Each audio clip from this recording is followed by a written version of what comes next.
Alright, today we're starting section 4.2, day 1. We're going to be defining the 6 trig functions, and again, this should be a review from Algebra 2. This is something we went over at the end of the year. So, we're going to just kind of start by introducing this whole idea of the connection between SOHCAHTOA. So, the red circle would indicate our unit circle, and we'll discuss that in a minute. And in quadrant 1, I'm going to go ahead and create a triangle located in that first quadrant.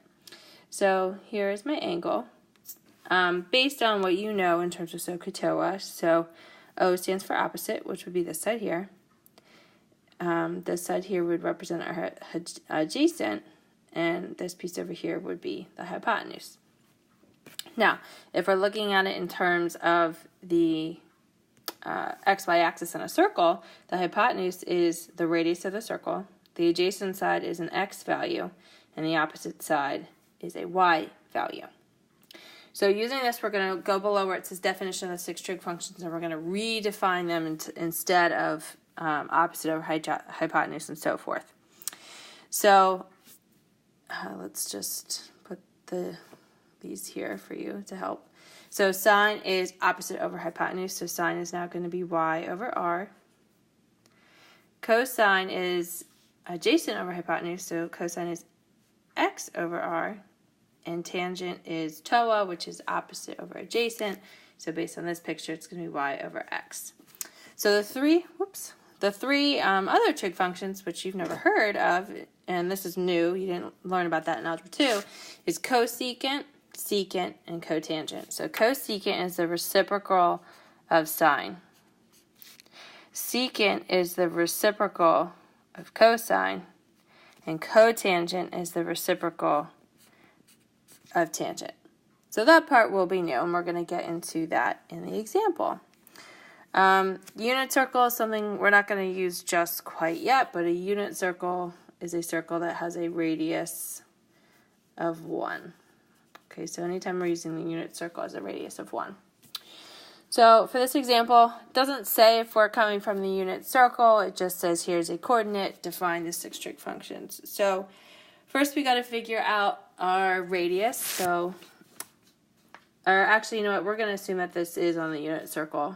I should write that in the directions. And if it's from the unit circle, r is implied to be 1. This is x, this is y. So to find sine, we take my y over my r. So I have root 3 over 2 all over 1, so the answer will just be root 3 over 2, the end. Easy enough. Cosine, same deal. X over r. I have negative 1/2 over 1, so the answer will just be negative 1/2. Tangents, we're going to have to do a little bit of work for. So tangent is y over x. So I have root 3 over 2 over 1/2. We're going to keep change flip here.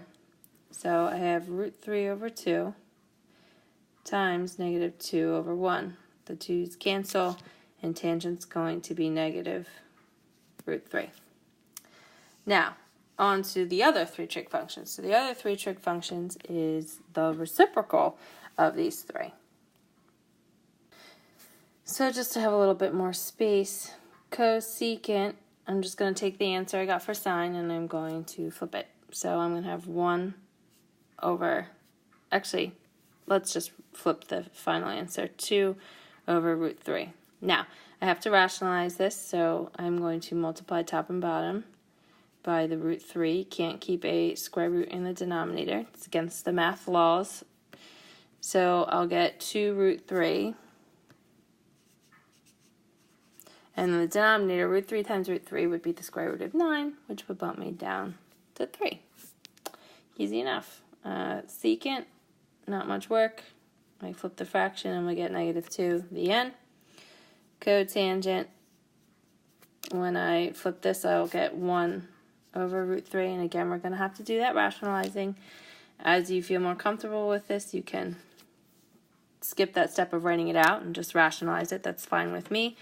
And for cotangent, we get negative root 3 over 3. So tomorrow we're going to do more practice on if you're given a coordinate, you define all 6 trig functions with that coordinate.